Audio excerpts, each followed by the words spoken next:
So now we're going to proceed to the first panel discussion in the afternoon. AI Investors Circle, Catalysing Innovation, Hong Kong's University and VCs power the next generation of startup. Hong Kong's universities are not only educating talents, but also funding and accelerating the next wave of entrepreneurs. Their initiative and partnerships provide crucial support that bridge the financing gap between early and institutional rounds, giving founders the runway to prove their models. Supported by government co-investment and innovation infrastructure, let's explore how capital, mentorship, and collaboration are shaping Hong Kong innovations economy. So first, I would like to invite our panel chair to come up on stage. Let's welcome Mr. Hendrick, MHJP, Chairman of Cyberport Investor Network Steering Group, co-founder and vice chairman, CMGE Technology Group Limited, and founding partners of China Prosperity Capital. Welcome. And moving on, I would like to invite our panelists, including Dr. Shin Kim, Associate Vice President for Research and Development, Knowledge Transfer, the Hong Kong University of Science and Technology. Welcome. And next, let's welcome Professor Johnny Ho, Associate Vice President, Enterprise City University of Hong Kong. Welcome. And next, let's welcome Dr. Paul Wang, Director, Techno-Entrepreneurship Core, and Executive Director, Techno-Entrepreneurship Academy, and Associate Director, Knowledge Exchange Office, the University of Hong Kong. Welcome. And last but not least, let's welcome Mr. Toby Fu, Director of Innovation and Entrepreneurship, Institute for Innovation, Translation, and Policy Research, Hong Kong Baptist University. Welcome. And now, without any further ado, I would like to pass over the stage to Hendrick. Over to you. Thank you. Very honored to come to stage with my four good friends, my partners that we have worked together, and from four very distinguished institutions. So very warm welcome. So we have witnessed together, I think there were a lot of, changes in the last maybe decade, right? I think some time ago, professors doing research, doing entrepreneurship-related works, or professors using schools' IP was not as easy as before, right? In the past was not that easy, but now it's very, very different, right? So we have come a long way, and also the government has put in a lot of efforts. I think a lot of funding now available to not only just TSU, RGC, right? Now we have like Race Plus, now we have Inno Hong Kong. So there are a lot of fundings actually available for professors, students to do their research work and I think startup. So I think all these friends here have actually supported a lot of successful startups in their respective institutions. So I think today we will have a very good discussions because we know that a lot of innovations are coming from these institutions, and I think a lot of talents are being incubated. So now I think we will pass the mic to my guests here. So I have some questions for them prepared today, and I hope you will all enjoy together with me. So 2 warm-up questions. So for each of you. So what differentiates university-led innovations model in Hong Kong from those in leading global tech ecosystems like Silicon Valley and Singapore? Maybe starting from Dr. Kim. Thank you. It's my great honor to be here to share some of the ideas. I have a chance to work in Singapore, Korea, and Hong Kong, so maybe I can give some of the overview of what's the difference and the uniqueness of the Hong Kong. The first one is Hong Kong is not a country, it's a city. So we have a freedom to choose where we are good at. It's like other countries, even though Singapore is small, but Singapore is a country.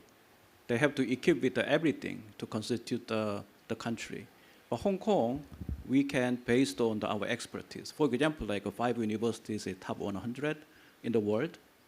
And then that is a very important asset and one of the biggest financial site in the world. So these are the expertise we can based on our expertise. And second one, in terms of innovation scene, based on this very interesting economic architectures, for example, like our university, about 80% of a license goes to the startup company. If I compare with Japan, the Tokyo University is about 95% of the license goes to the existing company.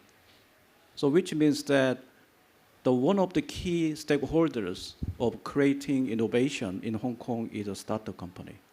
So that is another interesting thing I want to share.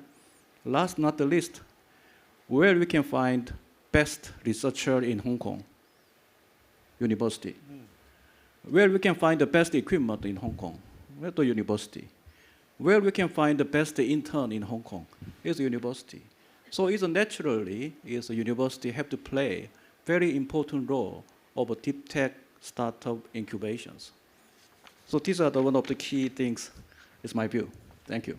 Thank you so much. Professor Ho?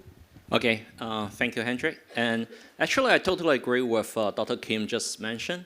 So as Hong Kong is a very unique city, I would say, so you cannot think of any other city. We have 5 top universities within top 100 in Hong Kong. So compared to like Boston area, compared to like San Francisco Bay Area, we are doing much better than them. So we are actually the powerhouse of talents. So every year we have tons of the incoming students, and we graduate a lot of good students as well. And so apart from that, a very unique situation makes us very different from Singapore and Silicon Valley is we are actually very close to Shenzhen. So as we all know, actually Shenzhen, Greater Bay Area have a very, very good manufacturing infrastructures. So even the startups in Silicon Valley, they would like to fly to Shenzhen to do the MVP. They can actually have the MVP done within a days or so, right? But back in the valley, maybe they need to spend like 2 weeks to do so. So this makes us very effective to actually innovate our idea in university, and then we can utilize the infrastructure in Shenzhen in the Greater Bay Area in order to scale up the process. So it makes a startup actually much more easier to succeed. So apart from that, also Hong Kong is very unique in the way that we are connecting the East and the West. So we always label ourselves as a super connector. So in that sense, actually, we can have the startup team explore both market in mainland China as well as the overseas market. So depends on the interest or depends on the product nature. They can even have one product, one tailored for mainland market and the other tailored for the overseas market. So that's my 2 cents for that. Yeah. Very good. Thank you, Professor Ho. Dr. Wang, what's your view? Yeah, so I guess when the question comes to the number 3, basically you have already run out of the standard answers. So I'm going to approach this question from the opposite perspective. So Hong Kong, given all these advantages and uniquenesses, will also have our unique challenges. Okay. So that's why these colleagues in the technology transfer or commercialization field are important, try to tackle these challenges.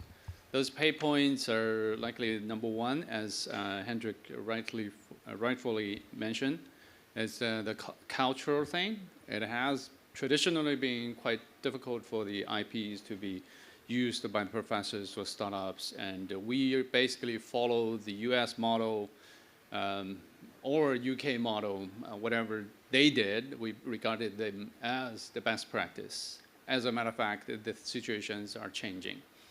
The second thing is we are facing a talent shortage, particularly for entrepreneur talents. So I think this is felt by all of us, particularly in the ecosystem. So because in the other ecosystem, they have different generations of entrepreneurs. Actually, you have these big tech giants company coming up, and their early funders will come out, early employees come out, and become the next generation. Then the tree grows, branches out with those talents cultivated along the way. So that's why Hangzhou actually now become a new, interesting point in entrepreneurship. But Hong Kong, unfortunately, after so many years, our best entrepreneurs basically moved to either mainland China or Silicon Valley. So we need to figure out some way to actually cultivate this kind of talents. And number three is Hong Kong, given its financial strengths in this particular area, but we are sort of weak in industry. So I have to say that our researchers are a little bit remote from what is happening in the factories, the markets. So a lot of researchers may not have a good sense of what is actually frontier or badly needed by the industries. So that gives us actually many headaches, particularly we see a lot of things, okay, quite interesting, but who is going to pay for it? And last but not the least is actually echoing what our theme today is about funding, right? That's also why we are here, because all of universities provided funding for very early stage startups.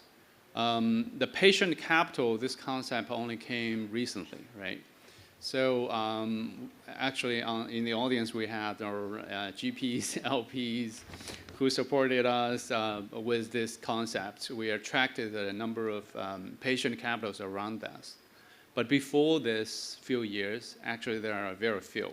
Hendrick firm has been a wonderful pioneer in this field, and that's why all of us know him quite well. So I stop here. I will leave some room for my colleague to answer that question. Thank you. Toby, your turn. Yeah, thank you, Hendrick, and thank you for having me. I'm honored to be here. As number 4, I try to sketch something new. I agree with everyone that we are in the GBA and we are backed up by our great manufacturing capabilities, which the Silicon Valley cannot match. So we can have a more fast turn time when we have doing fast prototype. And secondly, I think our structure, our location is very good. That because we have a lot of use case in China. So because when we talk about startup, we need use case to support the startup to have the showcase scenario. So China is a very good place for us to match these scenarios. So after being a couple of years in the university innovation scene, I found out that actually after innovating in Hong Kong, we should explore more opportunities in, especially the use case in China by collaborate with different government units. So that's why Hong Kong U has also established a very close tie with Shanghai and also including us as well. So I think it's a way out and it's our advantage as well. Yeah, I think having heard from everyone, I think we see a lot of advantages, right? Our locations, our, I think, renowned institutions, and also government support, so all these good things. I think most of all is we have very strong and very talented technology transfers leaders. And I think that comes to my next questions, right? And university-led funds and co-investment programs have grown rapidly. How do they collaborate with VCs like of us and to fill early financing gaps? I think we can keep it shorter, and maybe this time we come from Toby, so you won't be the last one. I think university-led funds are Hong Kong's secret weapon because it bridging the valley of death between the lab and the market, and also help the VC to de-risk the deep tech investment, because deep tech investment usually come with risk, but of course the return is also high, and university-backed co-investment model I think is a very good way out to boost the culture and also to boost the to help the faculty members to join the entrepreneurship scene. Yeah. Thank you, Toby. Paul. Yeah, so now I'm at more advantages. So, well, I have to admit that actually I sort of participated in building 2 university venture funds, totally 2 different approaches. And also I did my thesis on university venture capital funds. So there are some interesting insights to share.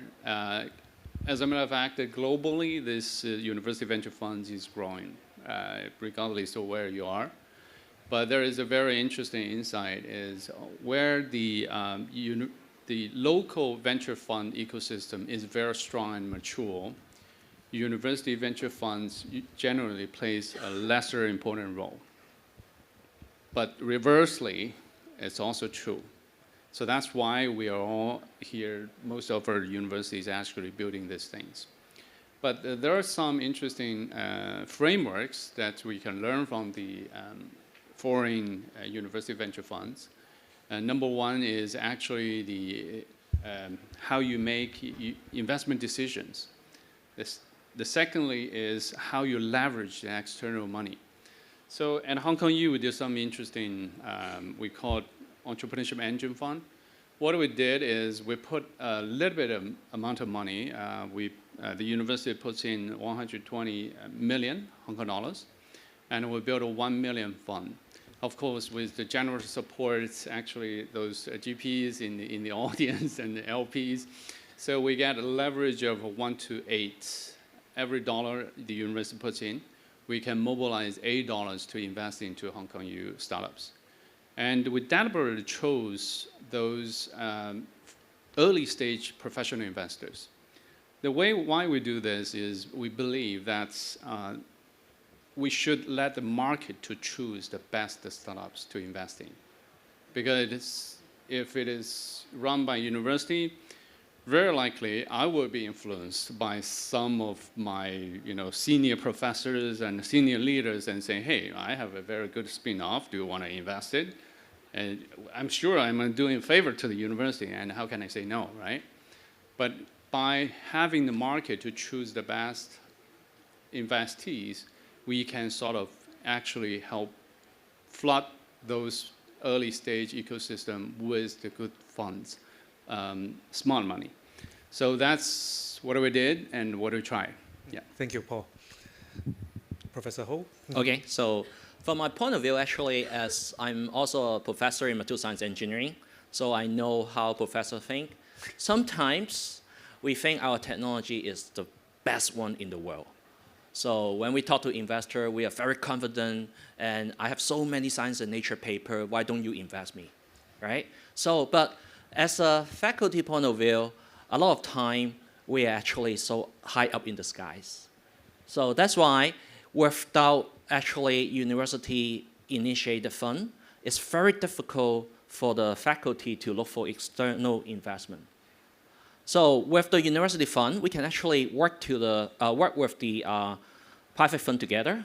So that's why in CTU, we have the Hong Kong Tech Venture Program. So we give 100,000 Hong Kong dollar seed fund and 1 million Hong Kong dollar angel fund to our startup. But at the same time, we work with a lot of co-investors together to have the follow investment. So with this case, when we work with the co-investor, we bring this high up research really down to the earth. Ask the professor to tailor, to rethink your technology, whether you have really a good market in order to drive. So this really make a big difference. So this is how we actually work with the university lead fund together, with the private investment fund together. That really can make the professor's technology more practical and be more investable from the external point of view. Thank you, Professor Ho. Dr. Kim. Okay, I have 8 items wanted to talk. Most of them is already said. It totally shows the disadvantage of the latecomers. I want to angle it a little bit different. Is what is the mission of a university? Teaching and learning, research, and the knowledge transfer. The knowledge transfer to create the value in the society. When we talk about the technology, we call it as innovations. Who make the innovations? University is not making innovation because innovation is done by the company or NGO or government. So we have to link up with the outside parties to get something from the university to make a positive impact. So it's a STEAM to the university mission. Then how we want to make it better? All panel members already discussed the uniqueness of the Hong Kong. Then university have to push technology through the startup company. So that is why we need to do the investment. When our university started the entrepreneurship fund, which is $100 million, we are directly invested to the company. In 2018 or 19, our council has a heated argument why universities want to compete with outside the venture capitals, why universities have to invest in, why universities want to make money. Then when we go through all these arguments, and then we articulate a very clear role of the university investment fund. The first one, we invest into very, very early stage companies. Those who, our researchers comes to me and SE, I have a very interesting idea, I want to make a business, and I ask him how you want to make money. Then 1 hour they explain technologies. No, this is a technology. Can you explain how you want to make money? Another hour explain technologies. So none of the venture capital will invest in, but somebody have to invest in. Is my belief is that public fund, which is a university or institution fund, have to take a higher risk appetite. We can reduce the risk for the venture capital. That is a very important role. We have to take the first development risk. That is the first reason why we did it. And then that's why we give a convertible note. We are the first investor. If nobody wants to invest, we assess it, we give money to them, and they prove. And second one is important role of the co-investors. We have about 40 co-investors. What does that mean? Is that we went through the due diligence of this, our co-investment partners.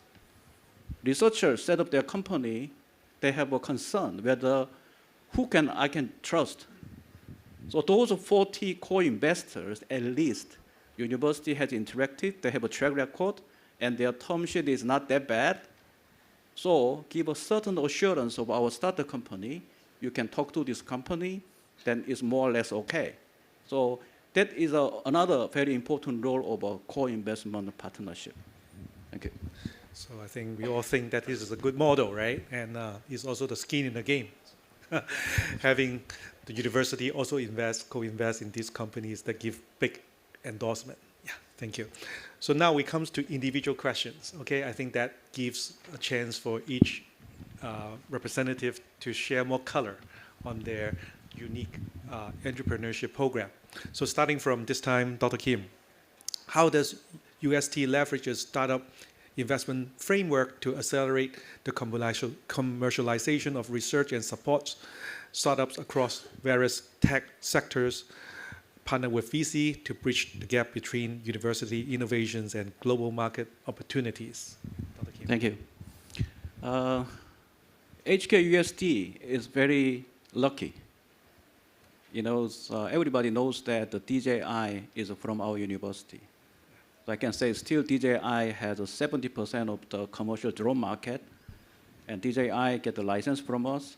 We have a small amount of the investment to them. That create very significant cultural changes of the university. So today, every year we have 100 plus new startup companies are formed every year, and about 20 to 30 of them is from the professor lab. So that's where university system to create the impact outside the university has a fit into these processes. So we have a multiple funding program. First one is a bridge gap fund. Every year we have $5 million. We give the team, this is a grant. Those who already completed the research, and they can use this bridge gap fund, prove the concept, file the patents, and then prepare, ready to pitch investment deck. So that is the first step. We are supporting them. Not only we provide the money, but also we provide the technologies, IP portfolios, IP landscaping, and we have our entrepreneur residents, and these entrepreneur residents are working together with them to set up the business plan. Once they graduated from the Bridge Gap Fund, and the next step is an entrepreneurship fund, which is a $100 million fund. We are sort of a GP, and we are the first investor to the company, or we work with the co-investors to provide the funding to them. For this one, the purpose is very clear. We bridge the funding gap, and we try to take the higher risk of the development. And then we are very lucky, the government provided tissue funding. So we synergize with our e-fund plus tissue funding together, because there is one unit is managing all this fund. Then next one is quite a recent one, is a Redbird Innovation Fund, which is a 500 million of a university fund. We are the funnel fund. As Paul rightfully mentioned that, it doesn't make sense. University create a company, incubate them, support them, give them money, and then another give them money, another give them money. It doesn't make sense. So we try to work with the best person who can do the professional investments. So that is the reason we set up the funnel fund instead of we become a GP. With these ideas, we went through about 50, 60 GPs and going to the due diligence. And early this year, we set up the first fund with the Shanghai Healthcare Capital, one of the biggest healthcare capital in China. And then recently, and we have RIF Gobi Fund. Tom is sitting there and smiling there. The key role of this fund, you can see the key different colors. Shanghai Healthcare Capital is mainly from the Chinese mainland part of it. And the Gobi partners has a tremendous network in Asia. Even they just set up the office in Korea. So they can provide another angle of the innovation sectors. So this one is a little bit different mechanisms, how university wants to put the money into our investment and then the venture capitals. So these are the list of the things what we are doing. And second one is we cannot ignore the university's value is a technology. So IP licensing is something is a very important component of the supporting the startup companies. We have a dedicated professional IP management team. We do the patent landscaping, and we do the product IP mapping for the startup company, and the startup company will have their own idea of the patent portfolio management. And last one is that we need the money, not because of we need the money for something else. You can see the list of funding programs. The first one is investment entrepreneurship fund. We don't intend to make money. That one, we just hedge the risk. So if we're doing very well, we can recover our cost. Then that is a very, very challenging task. So that's okay. But however, we get into the Redbird Innovation Fund, which is $500 million. We work with the GP. This $500 million, actually, we target to create $5 billion of investment fund to our startup company. At the same time, we are very lucky that the Hong Kong government established a Raise Plus funding. So which means that we set up this Redbird Innovation Fund, and then we work with the capable GP. And this capable GP, not only we are working with the GPs, we have our alliance LPs together. We are introducing our LP to our GP too. We have a network in the Middle East. We have a multiple MOU in Saudi Arabia and the other countries near there. And then we introduce to them. That is one of the strategies is internationalizations of our startup company and the innovations. So these are the two things. And how do we help our startup company? It's not just the funding. Funding is one part of it, but very importantly, university have to train and educate our entrepreneurs. So our university has multiple training courses. Let these founders understand the investment terms, business strategies, and the product market fit, and all these business strategy related things. University established the coursework together with the extra curricular coursework together. And almost time's up. Okay. Maybe shorten it. Okay, last thing. I didn't conclude the Redbird part of it. Thank you. The Redbird Innovation Fund, we intend to make money. Tom, we have to make money. The reason is not for the sake of the making money, but we want to make it as a sustainable ecosystem. We get the money back, we will use that money into the investment, and then this system will be sustainable. That's something I want to share.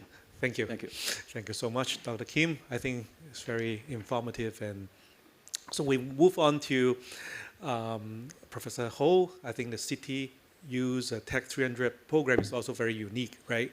And widely recognized. In the past few years, lots of work has been done. So can you tell us a bit more how this program empowers founders, startup founders to secure early stage capital, mentorship, and also market access? What do you think? Thank you, Hendrick. I try to cut it short. So back in 4 years ago, CTU actually allocated 600 million Hong Kong dollar ourselves in order to set up the Hong Kong Tech 300 program. So apart from just doing investment or giving seed funding to our startup teams, more importantly, we would like to develop an ecosystem because we are not a financial institute. Financial return, of course, is important, but this is not the only consideration for university. The more important job for us is talent development because we believe that, sad to say that, over 90% of the startup project will fail eventually, but this is not the personnel failure, just the project fail. So the startup founder actually will gain a lot during this journey. So with that sense, that's why we give angel fund, we give seed funding in order to help our startup founders. And a lot of time we need to collaborate, and we are very fortunate to mobilize more than 200 partners within Hong Kong in order to help us. Because not giving funding, a lot of time the application scenario demonstration site is very important for them to demonstrate the product and services. So in that sense, we work with the stakeholder together. So we actually can, for example, we work with the Chinese Manufacturing Association of Hong Kong. They have a CMA testing lab. They help us to do prototyping within Hong Kong faster locally. And also we work with IT Innovation Lab of Hospital Authority. So basically can let our digital medicine related startup to showcase their product and services within Hospital Authority. They have 43 hospitals in Hong Kong. And more recently, we signed an agreement with Innovation Ventures. So basically, this is an incubator, very well-known because founder Dr. Kai-Fu Lee, right now headquartered in Beijing. I see some representative from Innovation Lab also come to this event. So basically, we work together. We share our ecosystem together. We hope to create synergy together. So basically, since they actually have a lot of network and they know how to do and how to accelerate the company within mainland China, so that's why we work with a lot of partners. And last to say, also we work with CPC together. We co-invest on a different company on our Hong Kong Tech 300 program as well. So this is what we try to do, and hopefully we can create good impact to the Hong Kong community. Thank you. Thank you very much. Also very unique program.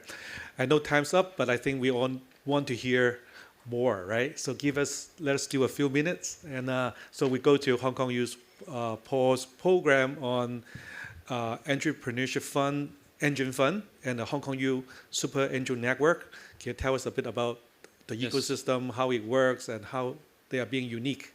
Yep. So as Dr. Kim has already mentioned, actually we are using a similar model in our Entrepreneurship Engine Fund. Of course, our funding pool is smaller, so 100 million, 120 million Hong Kong dollars. It's already gone, so GPs, please don't approach me for that. Talk to Dr. Kim. He still has some money, okay?